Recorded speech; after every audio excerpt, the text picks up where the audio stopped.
Hello friends, मैं हूँ that honest girl और आज मैं आपके साथ पैरासाइट मूवी का रिव्यू शेयर करने जा रही हूँ। पैरासाइट मूवी जिसने 2020 का ऑस्कर जीता है, ये सच में एक बहुत अच्छी मूवी है और ये मूवी हमको एंड पे काफ़ी कुछ सोचने के लिए मजबूर कर देती है। तो इस मूवी की कहानी मिस्टर और मिसिस किम और मिस्टर और मिसिस पार्क इनके फैमिली के अराउंड रिवॉल्व करती है। हम देखते हैं कि इस मूवी के पोस्टर में मिस्टर किम के आंखों के आगे और उनके बेटे की आंखों के आगे काला लाइन है और मिस्टर और मिसिस पार्क की आंखों के आगे वाइट लाइन है। ये हमको दिखाती है उनके स्टेटस में डिफरेंस, यानी मिस्टर किम की फैमिली बहुत गरीब है और पार्क्स की फैमिली बहुत अमीर है। हम देखते हैं इस मूवी में कि हमको कंट्रास्ट दिखाया जाता है एक अमीर और एक गरीब फैमिली में। और इस मूवी का नाम पैरासाइट एक ऐसा जंतु होता है जो एक अपने होस्ट का तब तक खून चूसता है जब तक वो फट नहीं जाता। तो हम देखेंगे कि इस मूवी में पैरासाइट किसको और क्यों कहा गया है। इस मूवी को मिले हैं 99% रोटन टोमेटोज और 96% मेटाक्रिटिक रिव्यू। जैसे ही मूवी स्टार्ट होती है हम देखते हैं केविन और जेनिफर यानी मिस्टर और मिसिस किम के बच्चे फ़ोन पर इंटरनेट कनेक्ट करने की कोशिश कर रहे होते हैं। वो किसी आसपास के कैफ़े के वाईफाई से अपना फ़ोन कनेक्ट करते हैं और वह अपने बाथरूम, जो कि 2 स्टेयर्स ऊपर है उनके सारे घर से, वहाँ बैठ के इंटरनेट यूज़ करते हैं। हमको पता लगता है कि उनके घर के वॉशरूम के आगे ना कोई दरवाज़ा है ना कोई पर्दा है। इससे हमें पता लगता है वो कितने गरीब हैं। और उनकी फैमिली में 4 अनएम्प्लॉयड अडल्ट्स हैं, मतलब सभी एडल्ट हैं और सभी अनएम्प्लॉयड हैं, इसीलिए उनके पास खाने को भी कुछ नहीं होता। मिस्टर किम का बेटा जो कि हम देख रहे हैं यहाँ, वो पहले एक हाई स्कूल में पढ़ता था और वह बहुत टैलेंटेड था, उसकी इंग्लिश बहुत अच्छी थी। और जो जेनिफर, मिस्टर और मिसिस किम की बेटी, वो उसका आर्ट एंड क्राफ्ट में बहुत इंटरेस्ट था और वह बहुत अच्छा आर्ट एंड क्राफ्ट करती थी। पर क्योंकि वह उन दोनों के पेरेंट्स अनएम्प्लॉयड हैं और वह हाई स्कूल की फ़ीस नहीं दे सकते, इसलिए उनको छोड़ना पड़ता है। फिर हम देखते हैं मिस्टर किम, वो कहते हैं कि एटलीस्ट वो सेमी बेसमेंटल अपार्टमेंट में रहते हैं, उनको कुछ सनलाइट मिल जाती है। सेमी बेसमेंटल अपार्टमेंट वो होते हैं जिनके ऊपर एक खिड़की होती है जो कि सड़क के बिल्कुल लेवल पे होती है, यानी उनको कुछ सनलाइट नसीब होती है। हम देखते हैं धीरे धीरे कि इस एक लाइन का कितना बड़ा इम्पैक्ट होता है इस मूवी पे। तो जो मिस्टर किम का बेटा यानी केविन का एक दोस्त, हाई स्कूल का दोस्त उनको मिलने आता है और वह उसके लिए एक स्टोन गिफ्ट में लेके आता है। वो कहता है कि ये स्टोन बहुत लकी है और इस स्टोन से उनके घर में समृद्धि और खुशहाली आएगी और उन सबको पैसे भी मिलेंगे। तब मिस्टर किम की वाइफ मिसिस किम कहती हैं कि इससे अच्छा कि तुम कुछ खाना को ही ले आते। तो केविन का दोस्त उसे बताता है कि वह एक अमीर लड़की को इंग्लिश पढ़ाता है और क्योंकि वह विदेश जा रहा है पढ़ने के लिए, वह चाहता है कि केविन उसे इंग्लिश पढ़ाए। वो बताता है कि वो उस लड़की को प्यार करता है और वो इसीलिए चाहता है कि केविन उसे इंग्लिश पढ़ाए, ताकि उसको विश्वास रहे कि कोई और उसके साथ नहीं है और वह उसे आकर प्रपोज करेगा। तो केविन कहता है कि उसके पास तो डॉक्यूमेंट्स ही नहीं है क्योंकि वह तो कॉलेज ही नहीं जाता। तो वह कहता है कि तुम नकली डॉक्यूमेंट्स बना लो। तो जैसे कि हमको पता है कि जेनिफर एक बहुत अच्छी आर्ट एंड क्राफ्ट की स्टूडेंट होती है और उसको फ़ोटोशॉप बहुत अच्छे से आता है। तो हमको पता लगता है कि जेनिफर उसके लिए फोर्स डॉक्यूमेंट्स बना देती है। तो केविन फिर जाता है मिस्टर और मिसिस पार्क के घर। वह बहुत अमीर होते हैं और उनका घर बहुत सुंदर होता है। उनके घर में भरपूर सनलाइट आती है और केविन इसको देखकर हैरान हो जाता है। तो केविन फिर मिसिस पार्क और उनकी बेटी डाहोए को के सामने इंग्लिश पढ़ाता है और वो दोनों इससे इम्प्रेस होकर उसको नौकरी पर रख लेते हैं, क्योंकि उसको उनके पहले ट्यूटर यानी केविन के दोस्त की रिकमेंडेशन मिली थी। केविन मिसिस पार्क को जाते जाते ये कह देता है कि वह एक इंटरनेशनल स्टूडेंट जेनिफर को जानता है, जो कि एक बहुत अच्छी आर्ट स्टूडेंट है और वह उनके बेटे को आर्ट पढ़ा सकती है। उनका बहुत छोटा बेटा डासोंग उसको आर्ट पढ़ा सकती है और वह इंटरनेशनली एक यूनिवर्सिटी से पढ़कर आई हैं और वह जेनिफर कोई और नहीं उसकी बहन होती है। इससे हम देखते हैं कि वो दोनों पार्क्स के यहाँ नौकरी करने लग जाते हैं। फिर जेनिफर को मिस्टर पार्क कहते हैं कि वह उनकी कार में चली जाए और जेनिफर वहाँ पर जाते हुए अपना अंडरवियर छोड़ जाती है। इससे पता लगता है कि जेनिफर ने यह अंडरवियर इसलिए छोड़ा था ताकि मिस्टर और मिसेस पार्क उनके ड्राइवर को नौकरी से निकाल दें, क्योंकि वह उनकी कार में ऐसे काम कर रहा है और एक लड़की तभी अपना अंडरवियर छोड़ सकती है अगर उसने ड्रग्स लिए हों। तो मिस्टर एंड मिसेस पार्क अपने ड्राइवर को नौकरी से निकाल देते हैं।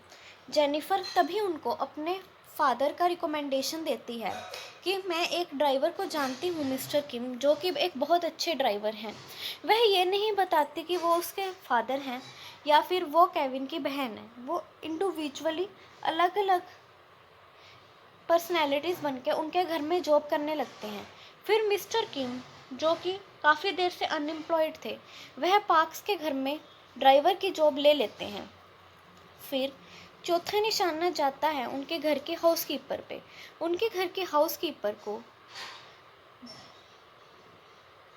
पीच से एलर्जी होती है और वह पीच की एलर्जी से उसको बहुत खांसी आने लगती है। मिस्टर किम मिसेस पार्क को कहते हैं कि उसको टीबी है और वह एक हॉस्पिटल में मिली थी और वह उसके नैपकिन पे सॉस गिराकर उसको टीबी का पेशेंट दिखाकर उसको नौकरी से निकलवा देते हैं। अब उनके हाउसकीपर को नौकरी से निकाल दिया जाता है और मिस्टर किम की वाइफ यानी मिसेस किम उनके यहाँ हाउसकीपर की नौकरी करने लग जाती हैं। अब हम देखते हैं धीरे धीरे सारी किम फैमिली पार्क्स के नौकरी करने लग जाती है।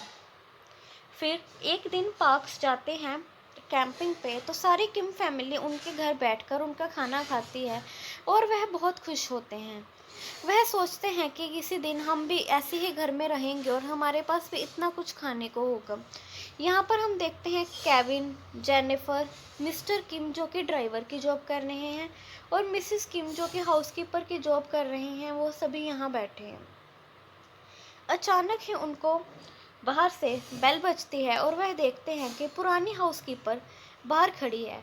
वो कहती है कि उसका कुछ सामान बेसमेंट में रह गया था और वह वो सामान लेने आई है।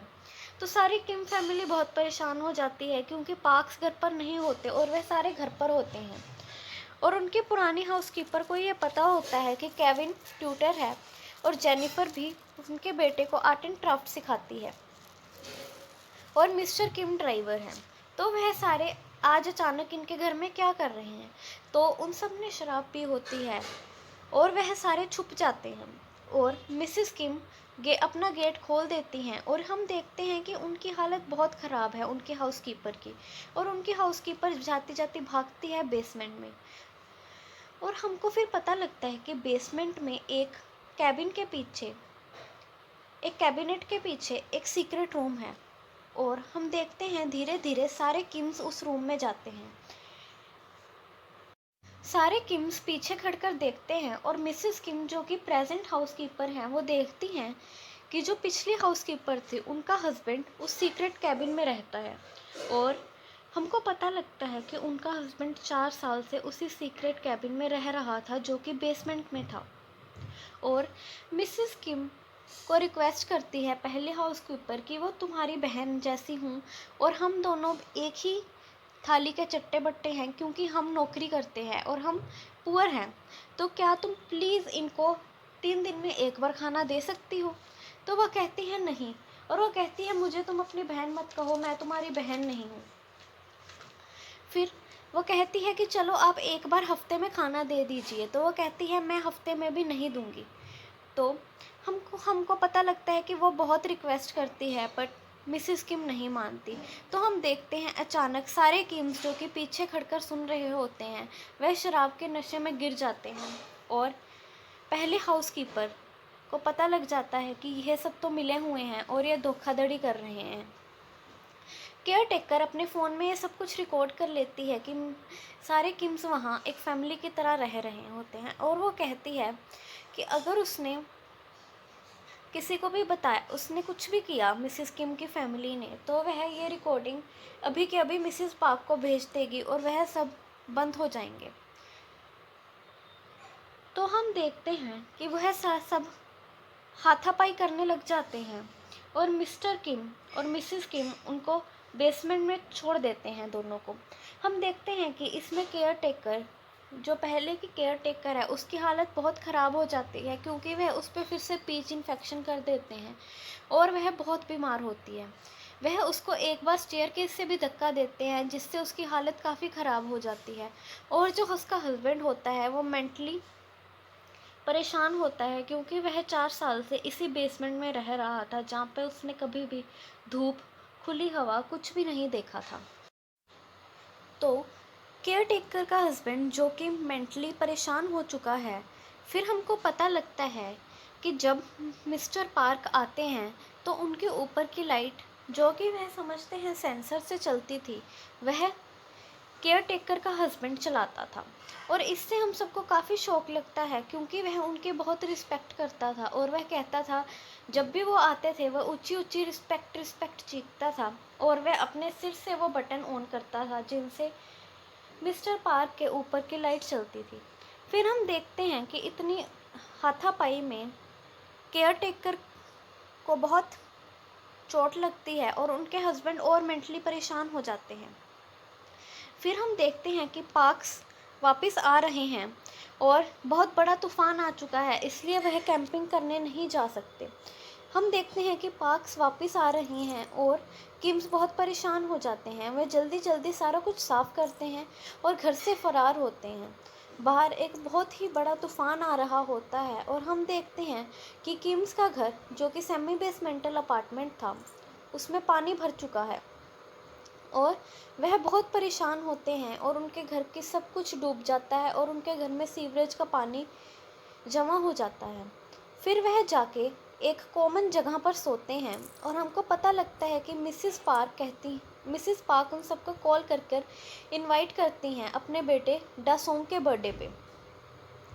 और वह जाते जाते जब मिस्टर किम उनको लेकर जाते हैं शॉपिंग करने के लिए, तब वह कहती हैं कि आज का मौसम कितना अच्छा है, अच्छी बात है कल बारिश हो गई और आज का मौसम कितना साफ़ है। इससे मिस्टर किम के एक्सप्रेशंस बहुत ख़राब बन जाते हैं क्योंकि इस बारिश का उनकी फैमिली पर बहुत बड़ा असर पड़ा था। उनका सारा घर डूब गया था, पर मिसिस पार्क के लिए ये एक माइनर इनकन्वीनियंस थी, जबकि किम्स के लिए ये उनके फैमिली लॉस था क्योंकि उनका घर चला गया था। इससे हमको पता लगता है कि दो फैमिलीज़ की आर्थिक सिचुएशन और किम फैमिली की आर्थिक तंगी का इसके ऊपर कितना बड़ा इम्पैक्ट है।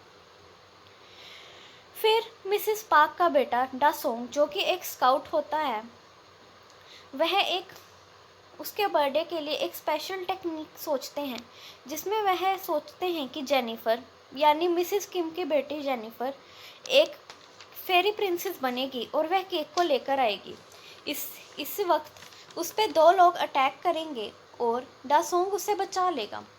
डासोंग के साथ 1 साल पहले एक हादसा हुआ होता है जिसमें उसने एक भूत देखा था। वह भूत और कोई नहीं, केयर टेकर का हस्बैंड था और इससे उसके ब्रेन पे बहुत बड़ा इम्पैक्ट होता है। फिर जैसे हम देखते हैं कि जेनिफर केक लेकर आ रही होती है, वैसे ही पीछे मिस्टर किम और मिस्टर पार्क उस पर अटैक करने आने वाले होते हैं। उसी से पहले केयर टेकर का हस्बैंड, जो कि बहुत परेशान हो जाता है क्योंकि उसकी वाइफ मर जाती है, वह केविन को मारकर उनके उस जेनिफर पर हमला कर देता है। हम देखते हैं कि वो जेनिफर पे हमला करता है और उसको चाकू से घायल कर देता है। इसको देखकर डासोंग को अपनी पुरानी मेमोरी याद आती है जब वह आधी रात को केक खाने गया था और उसने केयर टेकर के हस्बैंड को देखकर वह बहुत डर गया था। अब उसको ये मेमोरी दोबारा आती है और वह शॉक में चला जाता है। फिर मिस्टर और मिसेस पार्क बहुत परेशान होते हैं और वह कहते हैं कि कार की चाबी लाओ, हमें जाना है। तो मिस्टर किम, जो कि जेनिफर का खून बहने से रोक रहे होते हैं, वह बहुत परेशान होते हैं क्योंकि जेनिफर उनकी चहेती होती है। और पार्क्स के लिए भी जेनिफर बहुत स्पेशल थी क्योंकि वह डासोंग के पसंदीदा टीचर थी। पर जब जेनिफर के चाकू बज चुका है और वह बहुत ज़्यादा घायल है, पार्क्स को कोई फ़र्क नहीं पड़ता। उनको सिर्फ अपने बेटे, जो कि बेहोश हुआ होता है, उसकी फ़िक्र होती है। और जो चाबी होती है, मिस्टर किम ऐसे उनको पकड़ाते हैं और वो केयर टेकर के हस्बैंड के नीचे गिर जाती है। मिसेस किम केयर टेकर के हस्बैंड में बहुत बड़ा चाकू घुसेड़ देती हैं और वह उसके नीचे चाबी गिर जाती है। जब वह गिरता है, वह मिस्टर पार्क को देखता है और वह ऊंची ऊंची रिस्पेक्ट चिल्लाता है क्योंकि चाबी उसके नीचे गिरी होती है। जब मिस्टर पार्क चाबी उठाने जाते हैं, तब उनको उसमें से स्मेल आती है और वो अपने नाक बंद करते हैं और चाबी उठाते हैं। इससे मिस्टर किम को बहुत गुस्सा आता है क्योंकि उनके पास बहुत कम चीज़ें हैं ज़िंदगी में, और उनकी बेटी जेनिफर जब ज़िंदगी और मौत से लड़ रही है, मिस्टर किम को तब भी उनकी स्मेल से प्रॉब्लम है और उसको जेनिफर की लाइफ से कोई भी लेना देना नहीं है। वह हमेशा ही अपनी से नीचे लोगों को एक डिस्गस्ट से देखते थे, जिसके कारण मिस्टर किम को बहुत गुस्सा आता है और वह उनको चाकू मार देते हैं। हम देखते हैं मिस्टर पार्क को बहुत बड़ा घाव पड़ता है और मिसेस पार्क बेहोश हो जाती हैं अपने बेटे को गोद में उठाए हुए।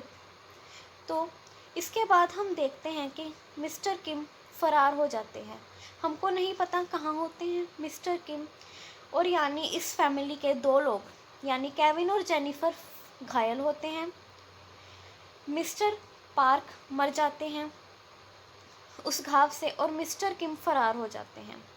सिर्फ इस फैमिली में मिसेस किम बचती हैं और हमको पता लगता है कि जेनिफर भी उस घाव से मर जाती है क्योंकि कोई उसे हॉस्पिटल नहीं लेके जाता। लेकिन केविन होता है जो उसे ट्यूटर जिस जिस लड़की को वो ट्यूटर था, वह उसे हॉस्पिटल ले जाती है क्योंकि वह उसे बहुत पसंद करती होती है और उनका अफेयर चल रहा होता है।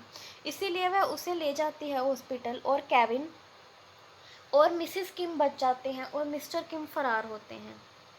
फिर हमको पता लगता है कि ये हाउस बिक जाता है और ये हाउस कोई जर्मन फैमिली खरीद लेती है। फिर मिस्टर किम बताते हैं कि वह जब ये हाउस एक जर्मन फैमिली ले लेती है, तब हमको पता लगता है कि ये लाइट है वो दोबारा चल रही है और इससे मिस्टर किम एक स्काउट मैसेज देते हैं अपने बेटे को।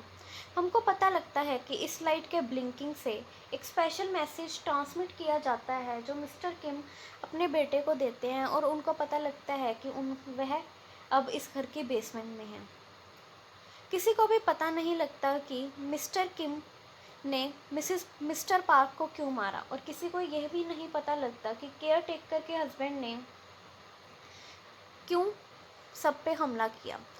फिर हमको पता लगता है कि मिस्टर किम, जो कि अब बेसमेंट में रहते थे, उन्होंने केयर टेकर को इन्हीं के गार्डन में दफना दिया होता है और जब ये जर्मन फैमिली रहने आती है, तब वह ये लाइट को चलाकर और बंद कर कर अपने बेटे को एक सिग्नल देते हैं। केविन, जो कि ये सिग्नल पढ़कर उसको ट्रांसलेट कर कर अपने पापा को एक वचन देता है कि मैं ये घर एक दिन ज़रूर खरीदूंगा, और तब आपको क्या करना है, आपने अपने सिर्फ सीढ़ियाँ चढ़कर आपने ऊपर आना है। इससे हमको पता लगता है कि बेसमेंट, सेमी बेसमेंटल और सनलाइट अपार्टमेंट्स में कितना फ़र्क है, क्योंकि जो पहले सेमी बेसमेंटल अपार्टमेंट में मिस्टर किम रहा करते थे, अब वह एक बेसमेंट अपार्टमेंट में आ चुके हैं। इससे हमको पता लगता है कि जो लोग बेसमेंट अपार्टमेंट्स में रहते हैं, उनके ऊपर कितना बड़ा असर होता है।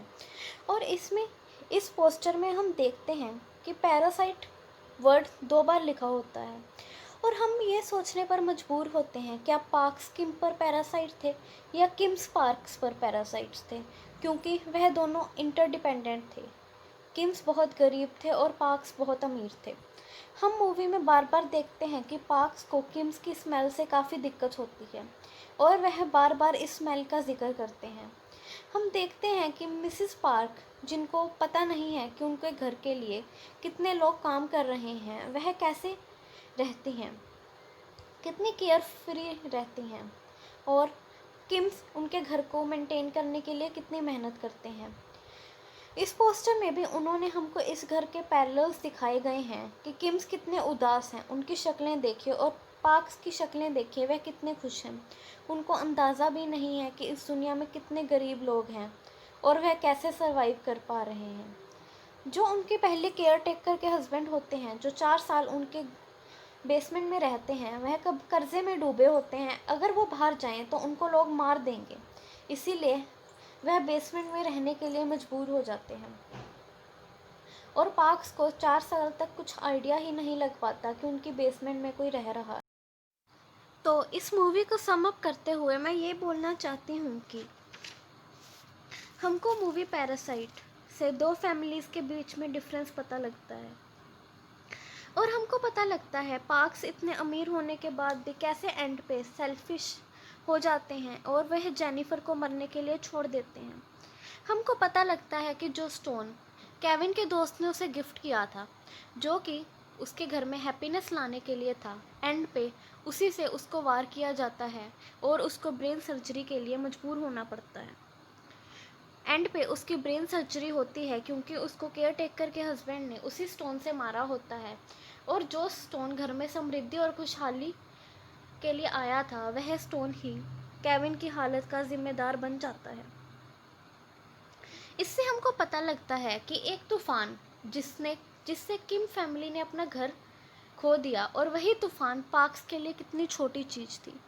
इससे हमको पता लगता है कि क्लाइमेट का अलग अलग सोशल लाइफ्स के ऊपर क्या इम्पैक्ट होता है, अलग अलग क्लास के लोगों पर क्या इफ़ेक्ट होता है। इससे हमको पता लगता है कि सनलाइट जैसी छोटी चीज़ भी कितनी ज़रूरी होती है और वह कितनी इम्पोर्टेंट होती है। जैसे बेसमेंट अपार्टमेंट में मिस्टर किम सनलाइट के लिए तरस जाते हैं, और वह अपने सेमी बेसमेंटल अपार्टमेंट को याद करते हैं कि पहले उनके पास एक सेमी बेसमेंटल अपार्टमेंट हुआ करता था। तो यह मूवी बहुत अच्छी है और मैं आप सबको रिकमेंड करूँगी कि आप इस मूवी को ज़रूर देखिए। मैं आप सबको धन्यवाद करना चाहती हूँ मेरी वीडियो देखने के लिए, और अगर आपको ये वीडियो पसंद आए इसे प्लीज़ लाइक कीजिए और मेरे चैनल को सब्सक्राइब कीजिए। अगर आपको कोई भी डाउट्स हों तो प्लीज़ कमेंट सेक्शन में बताइए और मैं आपको ज़रूर रिप्लाई करूँगी। अगर आप किसी और मूवी, किसी वेब सीरीज़, नेटफ्लिक्स सीरीज़ या किसी बुक का रिव्यू चाहते हैं और उसकी कहानी जानना चाहते हैं तो प्लीज़ मुझे कमेंट सेक्शन में बताइए, और मैं ज़रूर वो वेब सीरीज़ या वो मूवी देखकर आपको उसकी स्टोरी बताऊंगी। थैंक यू मेरी ये वीडियो देखने के लिए। मैं हूँ दैट ऑनेस्ट गर्ल, और ये है मेरा ऑनेस्ट रिव्यू मूवी पैरासाइट के बारे में।